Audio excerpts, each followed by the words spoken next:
Kembali di Newsroom, pemirsa, Gubernur Jawa Barat Deddy Mulyadi mengeluarkan larangan wisuda untuk jenjang TK hingga SMA di Jawa Barat. Menurut Deddy, wisuda lebih tepat diadakan di jenjang pendidikan tinggi.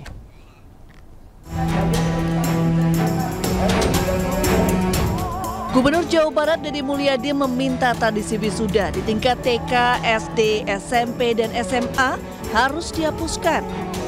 Kebijakan ini bertujuan mengurangi beban finansial orang tua, terutama yang kerap terbebani oleh biaya acara seremonial. Selain itu, menurut Deddy, wisuda lebih tepat diadakan di jenjang pendidikan tinggi. Deddy menegaskan, kebijakan penghapusan wisuda diambil demi kepentingan masyarakat Jawa Barat. Udah kalau jelas kan TK, SD, SMP, SMA tidak boleh ada wisuda. Udah kenaikan kelas, kelulusan. Ada perpisahan selenggarakan secara sederhana di sekolah. Anak-anak bisa main teater, bisa main musik. Kan ada pendidikan seni di sekolahnya. Kan bisa ditonton oleh mereka. Tidak usah lagi panggil band yang 200 juta ke sekolah. Nanti korbannya orang tuanya pinjam Bang Emok. Itu kan yang terjadi. Kebijakan ini diharapkan dapat segera diimplementasikan di seluruh sekolah. Dari Bandung, Jawa Barat, Ervan David, iNews melaporkan.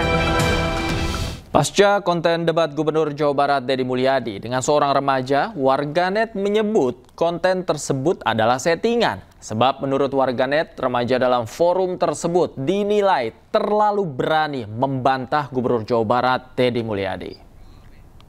Bapak kan bisa lihat dulu latar belakang saya, misalnya saya miskin atau enggak, terus mampu bayar atau enggak. Kamu miskin nggak?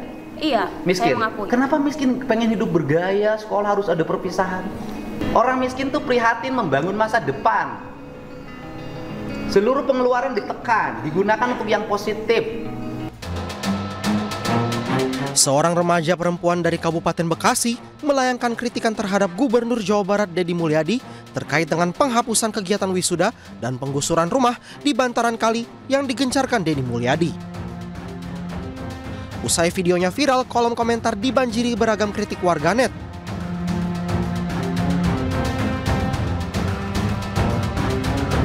Namun kini perdebatan itu dipertanyakan warganet. Serunya debat disebut warganet sebagai debat settingan, tidak spontan dilakukan warga kepada Deddy Mulyadi.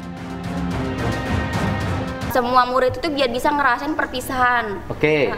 Wisuda. Terus gini, ngerasain perpisahan, duit perpisahan dari siapa? Dari orang tua.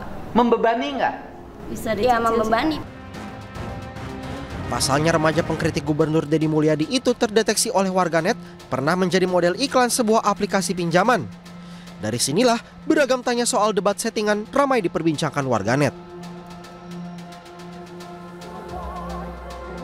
Beredarnya pertanyaan itu, Deddy Mulyadi buka suara.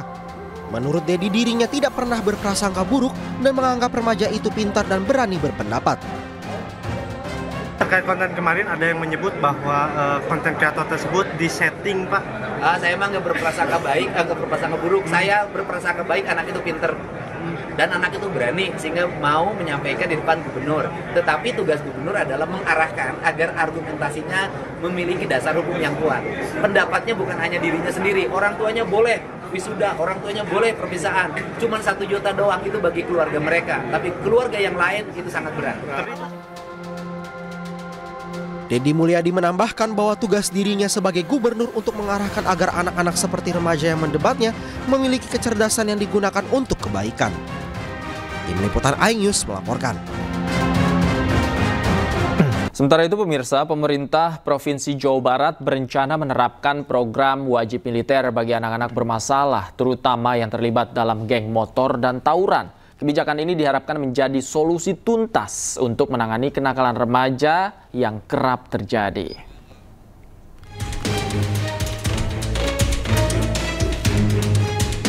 Maraknya kasus tawuran serta pelajar yang terlibat geng motor membuat pemerintah Provinsi Jawa Barat mengeluarkan aturan khusus untuk memiliterisasikan anak yang bermasalah. Program ini bertujuan membentuk karakter disiplin dan tanggung jawab. Peserta akan mengikuti pendidikan khusus di bawah pengawasan TNI Polri selama 1 tahun. Sementara status sekolahnya tetap terdaftar di SMP SMA asal dengan kelas khusus. Beberapa daerah seperti Bandung sudah menyiapkan barak untuk program ini. Di samping itu, Pangdam 3 Siliwangi dikabarkan telah mempersiapkan infrastruktur pendukung. Menurut Gubernur Jawa Barat, rencananya program akan dimulai pada Mei 2025 dengan peserta termasuk anak-anak yang tertangkap tawuran atau terlibat tindak kriminal. Upaya ini dilakukan karena persoalan kenakalan remaja kerap tak selesai-selesai dari dulu. Kan kita ini dari dulu ngomongin geng motor nggak selesai-selesai. Anak-anak yang mengalami problem di rumah sehingga berdampak tidak sekolah tidak selesai. Hari ini kita akan merumuskan dengan para bupati wali kota. Nanti anak-anak yang orang tuanya sudah tidak sanggup lagi untuk mendidik, nanti akan kita wajib militerkan. Ya? Udah, nanti kabupaten kota ada beberapa kabupaten yang sudah siap. Nanti mana sih anaknya? Nanti ada anak yang tawuran di jalan, kita akan bawa. Nanti saya panggil orang tuanya mau gimana, sanggup masih mendidik atau kita sekolahkan di sekolah militer. Nanti di komplek tentara atau di komplek polisi, kita sekolahkan di situ selama 1 tahun, minimalnya 6 bulan, sampai dia berubah. Ini bagaimana cara kita harus mulai cepat lagi, nggak bisa lagi terus-terusan wacana dari dulu geng motor nggak selesai-selesai, harus tuntas.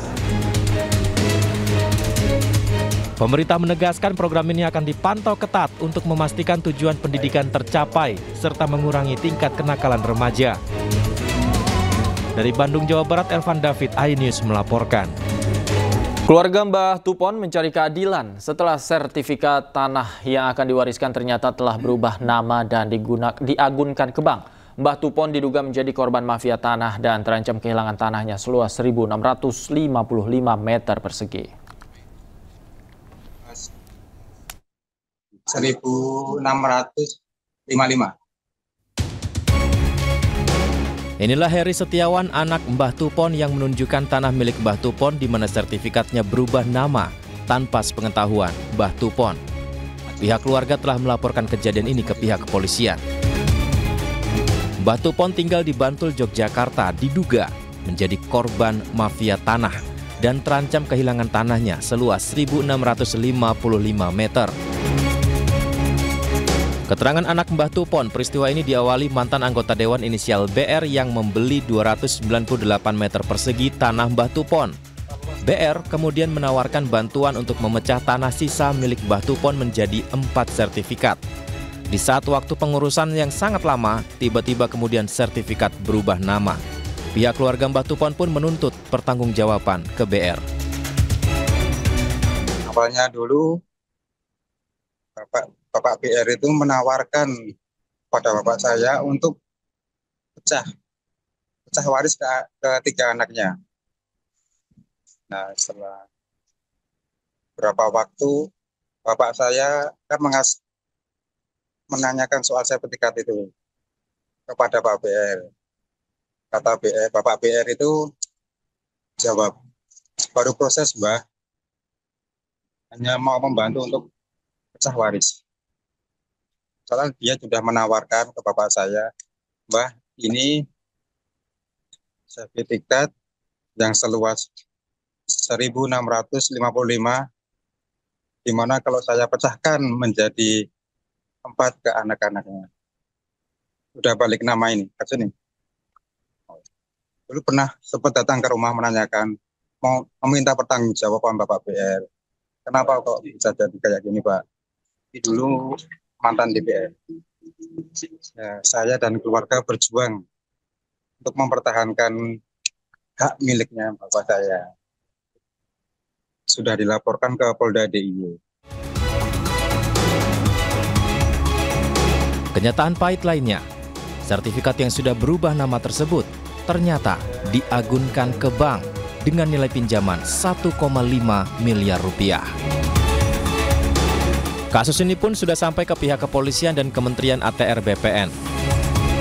Dari Bantul, Yogyakarta, Trisna Purwoko, iNews melaporkan.